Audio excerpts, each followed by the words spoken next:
चर्चा उस समय भी हुई थी और आज शहरी क्षेत्र में भी उन सब बातों पर विचार हुआ। हमने पिछले कुछ सालों में ऐसी जो लोकल इकाइयाँ हैं उनको स्वायत्तता कितनी दी जाए, कितना उनको ऑटोनॉमी दी जाए, उस पर एक एक करके आगे बढ़ रहे हैं। इस बार भी शहरी क्षेत्र के अंदर हमने खास करके जैसा उनकी जो बजट्स हैं, जो उनकी फंडिंग है स्टेट फाइनेंस कमीशन के हिसाब से अथवा उनके अपने जो रिसोर्सेज हैं, सब कुल मिला करके तय कर दिए, उनको छूट दे दिए कि उस पैसे का उपयोग वो अपने हाउस के हिसाब से जितना जैसे कराना वो कराएंगे। कुछ चीज़ें ऐसी हैं जो स्टेट गवर्नमेंट के पूरे फंड से ही हम उनको करके देंगे, जैसे विशेष तौर पर जो कार्यालय हैं उनके, क्योंकि कार्यालय बड़ा खर्च होता है उनके लिए, वो शायद अपने आप फंड में से नहीं कर सकते हैं। नगर निगम के और नगर परिषदों के कार्यालय वो सब सैंक्शन कर दिए हैं। इसी प्रकार जैसे स्ट्रीट लाइटिंग का कंट्रोल या वहाँ के ट्रैफिक का कंट्रोल ICCC के माध्यम से किया जाता है, तो ICCC का भी खर्चा बड़े स्थानों पर 20-25 करोड़ भी आता है, छोटे स्थानों पर थोड़ा कम रहता है, वो स्टेट गवर्नमेंट करेगी। लेकिन उसके बाद जो भी लाइटिंग का सिस्टम है, CCBM का सिस्टम है, वो सब स्थानीय इकाइयाँ अपने पैसे से खर्च करेंगी। और कुछ चीज़ें ऐसी हैं जो मिल करके, जिसको कंट्रीब्यूटरी सिस्टम है, ग्रांट सिस्टम, मैचिंग ग्रांट के रूप में हम इनको सबको देंगे ताकि वो डिमांड के ऊपर उनको दिया जा सके। 7% का पैसा जितना भी हमारा SOTR का है, SOTR पिछले साल का 6,500 करोड़ था, उसमें से 7% शहरी और ग्रामीण इकाइयों को दिया जाएगा। इसके अतिरिक्त ऑन डिमांड और भी दिया जाएगा। हर इकाई अपना अपना बजट बनाएगी और बजट में अगर उनकी आवश्यकता पड़ती है तो वो स्टेट से डिमांड कर सकते हैं। पिछले साल का जो SOTR है उसमें इस बार की जो ग्रांट टोटल मिलाकर के उनको 3600 करोड़ रुपया शहरी इकाइयों को जाएगा और लगभग 500 करोड़ रुपया अभी पिछला भी उनका बचा हुआ है, वो भी जोड़ करके देंगे। 4100 करोड़ रुपया तो स्टेट से जाएगा। और एक विषय हमने उनसे जो जानकारियाँ ली हैं, 5000 करोड़ रुपये से ऊपर राशि ऐसी है जो अलग अलग नगर की इकाइयों के पास अपना भी आज भी है, जिसका खर्च वो किन्हीं कारणों से शायद नहीं कर पा रहे होंगे, लेकिन कुछ कॉम्प्लिकेशन उनकी जो आती हैं काउंटिंग का सिस्टम में, कुछ जो दिखते हैं वो आज दूर करने के लिए उनको कह दिया है, तो इस पैसे को वो खर्च कर पाएंगे। अर्थात अगले साल के लिए देखा जाए तो 9000 करोड़ रुपये से भी ऊपर राशि उनके पास, शहरी इकाइयों के पास उपलब्ध है। SOTR होता है स्टेट ओन टैक्स रेवेन्यू। जो हमारा अपना टैक्स रेवेन्यू स्टेट का है वो 64,000 करोड़ रुपया है, उसका 7% पैसा वो शहरी और ग्रामीण दोनों इकाइयों को जाता है। मेयरों की ओर से भी कोई डिमांड रखी गई है? छोटे इश्यूज होते हैं, जैसे कुछ कमी है, मानो स्टाफ की कमी है, वो उन्होंने बताया है। जहाँ कहीं उनको कठिनाई आती है कोई टेंडर में करने में, या कहीं छोटे मोटे भ्रष्टाचार के किस्से भी कई हमको मिलते हैं। टाइमलाइंस के हिसाब से भी कुछ था कि कुछ चीज़ों का टाइमलाइन कम किया जाए, जैसे राइट टू सर्विस एक्ट में कुछ टाइमलाइन होती हैं, कुछ चीज़ों का टाइमलाइन बढ़ाया जाए, वो निर्णय करके सब अधिकारी आपस में तय करें। पंचायतों से आपने बात की और उसके बाद अब आप निकाय से आज बातचीत कर रहे हैं, यानी सरकार का ये प्रयास है कि सरकार स्टेट लेवल से जो फैसले लेती है वो निचले स्तर पर इम्प्लीमेंटेशन उनकी जल्द हो, समयबद्ध तरीके से तमाम योजनाएं, चाहे वो निकाय की हो या फिर रूरल एरिया में पंचायत की हो, वो समयबद्ध तरीके से तमाम बड़े जो प्रोजेक्ट है सरकार के या जो बड़े विजन है वो पूरे किए जा सकें। 2 विषय हैं इसमें। एक तो सरकार के अपने जो काम हैं वो सब सरकारी डिपार्टमेंट्स अपने लेवल पर नीचे तक पहुंचाते हैं, उनको कोई कठिनाई ना आए, उसमें कोऑर्डिनेशन ठीक हो। क्योंकि जैसे शिक्षा का, एजुकेशन का है, वो अपना स्टाफ अपना काम करता है, एग्रीकल्चर अपना करता है, इरिगेशन अपना करता है, हेल्थ अपना करता है, ये सब डिपार्टमेंट स्टेट के डिपार्टमेंट है, वो सब काम करते हैं। लेकिन जो स्थानीय जो सरकारें हैं, लोकल सेल्फ गवर्नमेंट जिनको कहते हैं, उनके अपने काम हैं।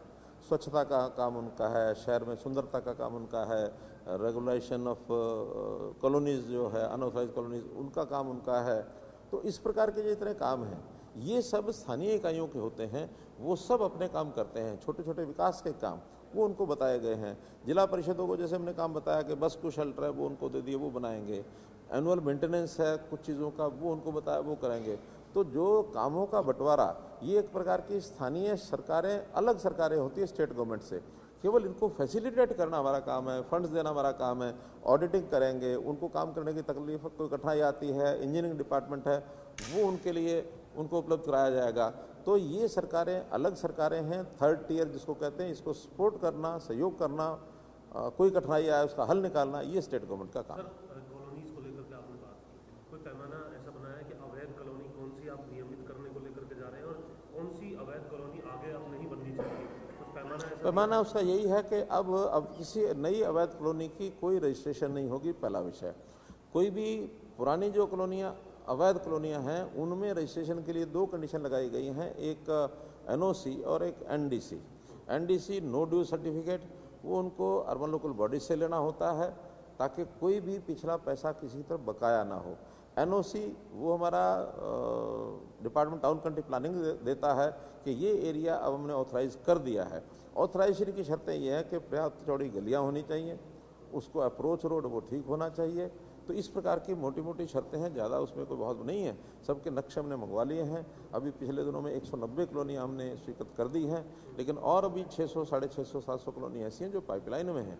एक एक करके उसको पास कर रहे हैं, देख रहे हैं और बाद में उसको सर, प्रदेश के दौरे पर निकलने वाले आप 2 तारीख से शुरुआत होने वाली है, गाँव में जाएंगे, स्टे करेंगे, जनसंवाद भी करेंगे लोगों से, तो सर पूरे प्रदेश में क्या कार्यक्रम रहने वाले हैं? देखिए, अभी भिवानी जिले से कार्यक्रम शुरू किया है। वास्तव में तो मैं पहले भी ये कार्यक्रम करता ही रहा हूँ, लेकिन जैसे मैंने बताया कि कोविड के दिनों में ये प्रवास रुक गए थे और स्वाभाविक है कि जैसे सारा सिस्टम रुका था, अगले उसके बाद 1 वर्ष तक हमने उन सारी चीज़ों को ठीक करने के लिए नए सिस्टम जो लागू किए, उसमें हेडक्वार्टर पर रह करके सारी चीज़ें नई शुरू की हैं।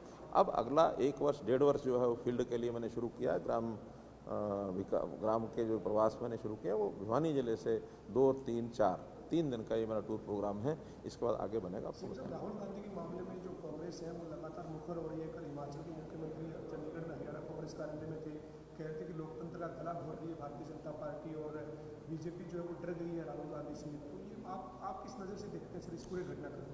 देखिए, कांग्रेस भ्रष्टाचार की जननी रही है और जो भ्रष्टाचार की जननी कांग्रेस रही है वो इस प्रकार के अगर दहाड़े मार करके बातें कहेंगे कोई इसके ऊपर भरोसा करने वाला है नहीं। और फिर उसमें भी मर्यादाएं तोड़ करके कोई आदमी कुछ करेगा तो उसका संज्ञान जनता तो लेती है। इस बार उसका संज्ञान कोर्ट ने लिया है, तो कोर्ट ने कोई चीज़ का संज्ञान लिया, इसमें हमने कुछ करना नहीं है, अगर हमारा विषय भी नहीं है। हाँ, कोर्ट में दोबारा से अपील करें, अपील करने के बाद अगर उनके खिलाफ कोई गलत निर्णय हुआ तो ठीक होगा, लेकिन उस निर्णय का जो फॉल आउट है, उस फॉल आउट में मान लो एक नियम बना हुआ और वो आज नहीं बना, बहुत पुराना बना हुआ है, 2013 से लेकर के 14 से लेकर के अब तक। ये मेरा ख्याल 13वां या 14वां उदाहरण है जब किसी की विधानसभा की सदस्यता, लोकसभा की सदस्यता ये रद्द हुई है। कोई इनकी अकेले की हुई ऐसा नहीं है।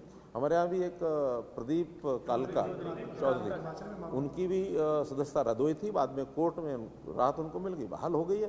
तो ये कोर्ट का एक प्रोसेस है, कोई हमारा उसमें कोई लेना देना नहीं। सर, कल हिमाचल सीएम भी आए हुए थे, उन्होंने कहा कि आपसे बातचीत भी हुई है और पंजाब हरियाणा प्रदेश। उन्होंने जो मुझे बताया था, फोन हुआ था कि जी पानी पर हमने टैक्स नहीं लगाया है, हमने तो केवल जो हाइड्रो प्रोजेक्ट्स हैं उनके ऊपर लगाया है। अल्टीमेटली हाइड्रो प्रोजेक्ट्स पर भी जो प्रभाव उसका हमारे ऊपर पड़ेगा उसका तो विरोध करेंगे। जैसे बीबीएमबी के माध्यम से उन्होंने जो भाखड़ा की बिजली पैदा होती है उसके ऊपर चार्जेस लगाया, तो उसका तो आखिर पैसा वो हमको भी देना पड़ेगा, पंजाब को भी देना पड़ेगा, कुछ और प्रदेश जो उसमें से लेते होंगे, तो बिजली का रेट महंगा हुआ, उसका प्रभाव हमें पड़ेगा, तो हम उसका तो विरोध करेंगे। 12% पहले हिमाचल जैसे फ्री में प्रोजेक्ट लेता है, अभी भी लेता है। सेंट्रल गवर्नमेंट से इस बारे में कुछ लिखने जा रहे हैं या कोई बात या कोई मीटिंग करने जा रहे हैं, क्योंकि ये शहर से एक नया जो है विभाग मान लीजिए 12% पहले जो मिलता है अभी भी उनको मिलता है, वो कोई विड्रा नहीं हुआ है। इसके लिए हमने विधानसभा में अपना रेजोल्यूशन पास कर दिया है। रेजोल्यूशन पास करके हमने सेंट्रल गवर्नमेंट को लिख दिया है और इसका संज्ञान अब सेंट्रल गवर्नमेंट भी लेगा और हम भी जब इसका पे करने की बात आएगी उस समय हम विरोध करेंगे कि इससे ज़्यादा इस बिहाफ पर कोई रेट बढ़ाता है बीबीएमबी, तो उसका हम पे नहीं करेंगे। क्या कोर्ट भी जा सकता है अगर सेंटर से बात नहीं? जब कोई ऐसा विषय आएगा जब उस समय देखेंगे, लेकिन आज तो अभी हमने उसका विरोध किया है और वो केवल रेट, उसका असर हरियाणा पर नहीं पड़ना चाहिए, दूसरे प्रदेश पर। अपने प्रदेश के लिए जो करना है वो कर सकते हैं। सेंट्रल गवर्नमेंट कोई चीज़ करती है तो वो सब पर लागू होती है, लेकिन स्टेट गवर्नमेंट किसी दूसरे स्टेट से कोई भी चीज़ का वजन नहीं डाल सकती। धन्यवाद। क्षतिपूर्ति पोर्टल को लेकर के विपक्ष मुद्दा बना रहा है सर, कह रहे हैं कि पोर्टल चल नहीं रहा है, किसानों को राहत नहीं मिल रही। शुरू में ये कठिनाई आई थी कि जो क्षतिपूर्ति पोर्टल पर वही किसान अपने नुकसान की यानी दर्ज कर सकता था जिसने पहले मेरी फसल मेरा ब्यौरा में रजिस्टर किया है, लेकिन बहुत किसान उसको लापरवाही से नहीं भरते थे, या कुछ किसानों ने हमको ये बताया कि हमारी फसल तो जो है हमने मंडी में बेचनी नहीं है, जिन्होंने मंडी में नहीं बेचनी है वो भी लापरवाही करते हैं। लेकिन अब जब नुकसान हुआ तो सबको ध्यान में आया कि नहीं वहाँ दर्ज नहीं है तो यहाँ हमें लाभ मिलेगा नहीं। हमने उनकी बात ध्यान में करके जिस एरिया में ये समस्या थी वहाँ सब दोबारा से पोर्टल खोल दिया है। कब से सर, कब नहीं, जब से भी शिकायत डिप्टी कमिश्नर हमको लेके भेजता है उस दिन खोल देते हैं। खोलने के बाद उन सब किसानों का पहले मेरी फसल मेरा ब्यौरा में रजिस्ट्रेशन कराया जाता है, उसके बाद वो क्षतिपूर्ति में चढ़ा सकते हैं, किसी को कठिनाई नहीं आने दी जाएगी। प्रॉपर्टी आईडी को लेकर कोई डायरेक्शन दिया है? धन्यवाद।